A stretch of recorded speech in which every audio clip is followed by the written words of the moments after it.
Hai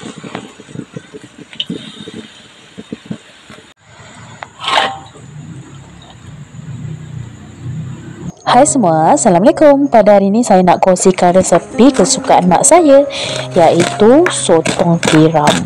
Nah, pertama sekali di sini saya ada bawang merah, saya hiris-hiris je, begitu juga dengan bawang putih. Jadi untuk menu hari ini semua bahan kita hiris-hiris je. Sama juga dengan cili. Untuk kuantiti cili ni sesuaikanlah dengan selera masing-masing. Jika suka pedas bolehlah letak lebih. Baiklah, langkah selanjutnya di sini saya ada tahu. Saya gunakan 1,5, kemudian saya lenyekkan bagi hancur semua. Menu hari ini merupakan menu kesukaan mak saya. Saya masih ingat lagi pertama kali saya buat menu ni, seminggu full mak saya suruh masak menu yang sama je, saking sedapnya. Langkah yang selanjutnya di sini saya pecahkan 1 biji telur. Sebenarnya kalau anda nak tambahkan bawang merah dan bawang putih pun boleh juga. Anda tumbuk dulu bawang merah dan bawang putih tu, lalu baru anda campurkan dengan kita punya tahu ni. Lagi sedap. Macam hari ni saya nak buat yang kosong, yang simple je, yang mudah je.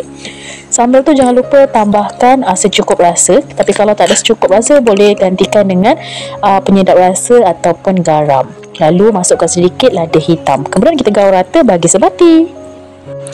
Nah, kemudian ini merupakan bahan utama kita, iaitu sotong yang telah siap saya bersihkan. Saya buang kulit, saya buang yang hitam-hitam itu.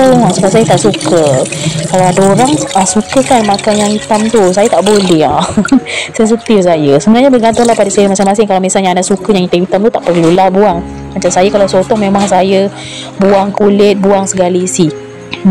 Dan sambal tu jangan lupa juga kita tambahkan secukup rasa. Kalau tak ada boleh tambah garam atau penyedap rasa dan juga sedikit lada hitam. Kemudian kita gaul rata bagi sebati. Nah, kemudian tahu yang telah kita lenyekkan tu saya letakkan dalam plastik macam ni. Kemudian saya nak sumbatkan ke dalam sotong ni. Nah, ini yang sedap nanti. Bila kita makan sotong ni, dia ada isi gemuk, sotong bunting lah kalau kita panggil tu. Bagi nak memastikan dia tidak berterabur atau berterburai, kita lidihkan macam gini. Tu lidinya panjang sangat, nanti jangan lupa potong. Dan waktu makan nanti hati-hati. Lagi yang bagi budak makan tu kan, hati-hati. Sebab apa, lidi tu tajam. Nah, buatlah langkah yang sama sehingga habis. Langkah ni memang agak selekeh sikit dan juga agak rumit. Jadi bersabarlah ya. Ni dah siap dah pun. Sekarang mari kita ke langkah yang selanjutnya, iaitu di sini saya gunakan tepung gandum sedikit dan juga tepung ubi. Jadi kuantiti tepung ubi lebih banyak daripada tepung gandum. Tak kisah nak guna tepung ayam pun boleh. Sebab nanti saya nak goreng terlebih dahulu. Jadi kita salut tepung supaya dia tidak meletup dan lebih sedap dan crispy. Nah, sekarang mari kita ke langkah proses goreng-menggoreng. By the way, ni bukan kotor minyak goreng ni bekas mak saya goreng nugget almalum lah. Bila tengah hari ni kan, waktu orang makan tengah hari, mulalah nak goreng itu, nak goreng ini. Jadi tadi mak saya gunakanlah minyak dan juga kuali yang telah saya sediakan tu. Ni saya sambung guna minyak yang sama untuk goreng sotong pula. Kita gorenglah sampai ia crispy.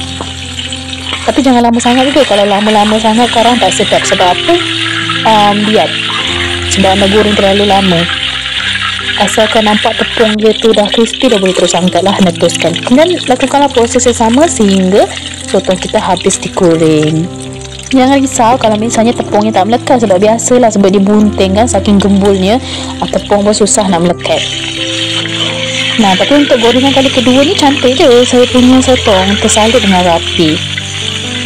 Sama macam tadi, jika misalnya dah garing, tepungnya tu bolehlah angkat dan teruskan. Dan mari kita ke langkah yang selanjutnya. Nah, biasanya anda kalau sotong kat rumah masak apa? Kalau saya sukanya masak seperti ini. Mak saya lah paling suka. Okay, next.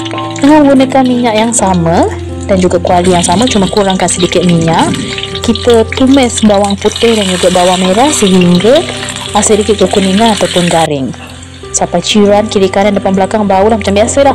Kemudian masukkan cili supaya masakan kita lebih pedas. Dan tambahkan sos tiram lebih kurang 1 sendok. Ni susah pula lah sos tiram minyak keluar. Kemudian kita gaul rata bagi sebati semua. Lalu di sini juga saya tambahkan sos BBQ. Ni senang ni nak dapat. Anda pergi kat Eco Shop Sepah. Baru RM2.60. Tambahkan lebih kurang 3 sudu makan macam tu. Kemudian gaul rata. Saya juga tambahkan sedikit kicap manis pedas sama lebih kurang 2 sudu. Lalu bolehlah kita masukkan ataupun turunkan kita punya sotong. Kemudian tinggal gaul-gaul rata je bagi sebati semua. Ini sedap sangat makan dengan nasi putih. Jangankan makan dengan nasi putih, makan gitu je pun dah sedap sangat. Jadi anda wajib cuba dekat rumah. Dan jangan lupa juga tambahkan daun sop dan juga daun bawang. Oleh kerana saya tak ada daun bawang, jadi saya tambahkan daun sop je. Dan juga tomato lah sekali. Nah, bagaimana menurut anda dengan resipi pada hari ini? Cukup, nak kata mudah tak mudah kan? Cukup sederhana lah. Nak kata senang tak senang, nak kata susah pun tak berapa nak susah. Jadi jangan lupa cuba dekat rumah guys. Bye-bye.